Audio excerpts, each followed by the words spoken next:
بسم اللہ الرحمن الرحیم ان معقل ابن یسار قال قال رسول اللہ صلی اللہ علیہ وسلم تزوج الودود الولود فإنی مقاثر بکم العمم رواہ ابو داود والنسائی۔ سیدنا حضرت معقل بن یسار رضی اللہ تعالی جو کہ نبی مکرم نور مجسم صلی اللہ علیہ وسلم کے جلیل القدر اور بہت پیارے صحابی ہیں،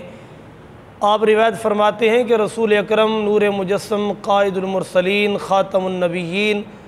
صلی اللہ علیہ وسلم نے ارشاد فرمایا کہ تزوج الودود الولود،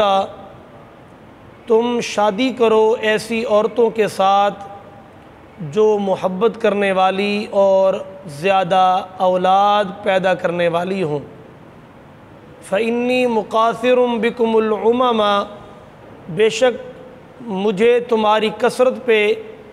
اپنی امت کی زیادتی پہ کل قیامت کے دن مجھے فخر یعنی خوشی ہوگی۔ سیدنا شیخ عبدالحق محدث دہلوی علیہ رحمۃ اللہ تعالی اس کی تشریح کرتے ہوئے فرماتے ہیں کہ اگر عورت شادی شدہ ہوگی تو پھر تو سابقہ زندگی سے اس کا پتہ چلے گا کہ وہ کس قدر اچھے انداز سے رہن اور سہن والی ہے، کس طرح کا برتاؤ کرنے والی ہے، شوہر کے ساتھ محبت، اس کی امانتوں کو محفوظ کرنے والی اور اس کی تمام مقبوضہ جو اس کے قبضے میں چیزیں ہیں اس کے کتنا خیال کرنے والی اور اولاد پیدا کرنے والی ہے۔ اور اگر وہ عورت کنواری ہو، بچی ہو، تو پھر اپنے خاندان سے عام طور پر بچیاں پہچانی جاتی ہیں کہ آیا اس کے خاندان کی جو خواتین ہیں وہ کس انداز سے اپنے خامدوں کے ساتھ زندگی بسر کرتی ہیں اور بچے وغیرہ پیدا کرتی ہیں۔ تو کیونکہ عام طور پر جو بچی ہے وہ اپنے خاندان پہ، اپنی ماں پر، خالہ پر، پھوپھیوں پر ہی جاتی ہے، تو شیخ عبدالحق محدث دہلوی علیہ رحمۃ اللہ تعالی فرماتے ہیں اس انداز سے اندازہ کرنے کے بعد ایسی خواتین سے شادیاں کریں کہ جو خامد سے پیار کرنے والی اور بچے زیادہ جننے والی ہوں۔ آپ فرماتے ہیں کہ محدثین کے عورت کی محبت اور بچے پیدا کرنا یہ ایک ضابطہ ہے گھر کی آبادی کا، گھر کی رونق کا، کیونکہ جو محبت ہے یہ گھر کی امن کی، سکون کی ایک ضمانت ہے، اور اولاد کی جو پیدائش ہے یہ مقصود نکاح ہے۔ اس لیے یہ دونوں چیزوں کے بارے میں آقا کریم صلی اللہ علیہ وسلم نے فرمایا نہ تو فقط محبت کرنے والی اور نہ فقط اولاد دینے والی، دونوں چیزیں ہوں کہ خامد سے پیار کرنے والی بھی ہو اور پھر اولاد جننے والی بھی ہو۔ اس لیے صاحب مرقات نے اس کی شرح فرماتے ہوئے فرمایا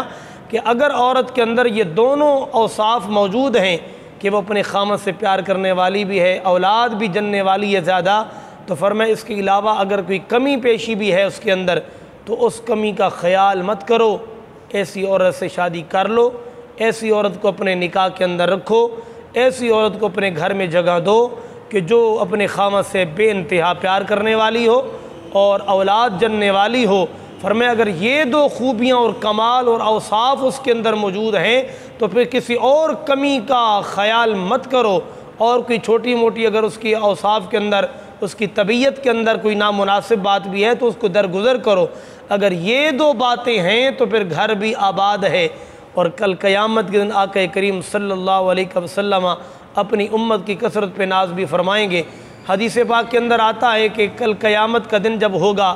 120 صفوف بنے گی تمام انبیاء علیہ السلام کی امتوں کی، یعنی سیدنا آدم علیہ السلام سے لے کر نبی پاک صلی اللہ علیہ وسلم کی امت تک ساری امتیں جب جمع ہوں گی تو 120 صفوف بنیں گی، اور حضور فرماتے ہیں 80 صفیں تو فقط میری امت کی ہوں گی، یعنی بقیہ 40 صفیں بچتی ہیں۔ سیدنا آدم علیہ السلام سے لے کر سیدنا عیسیٰ علیہ السلام تک سارے پیغمبروں کی امتیں مل جائیں، حضور کی امت کی آدھی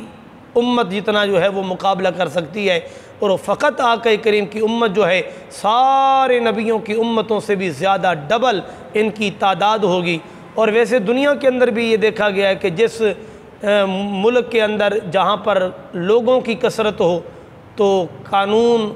حکمرانوں کا چناؤ وہ عوام کی زیادتی کی بنیاد پر ہوتا ہے، ووٹوں کی زیادتی کی بنیاد پر ہوتا ہے۔ اس لیے بھی آقا کریم صلی اللہ علیہ وسلم نے ارشاد فرمایا کل قیامت کے دن اپنی امت کی کثرت پہ میں ناز کروں گا، مطلب ہے کہ خوشی کا اظہار کروں گا کہ اللہ رب العالمین نے میری امت کی کثرت اتنی فرما دی ہے کہ ساری امتیں مل کر ان کی 40 صفیں اور فقط میری امت کی 80 صفیں ہوں گی۔ اللہ رب العالمین جتنے بھی گھر آباد ہیں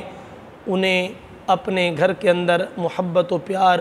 امن و سکون والی زندگی نصیب فرمائے۔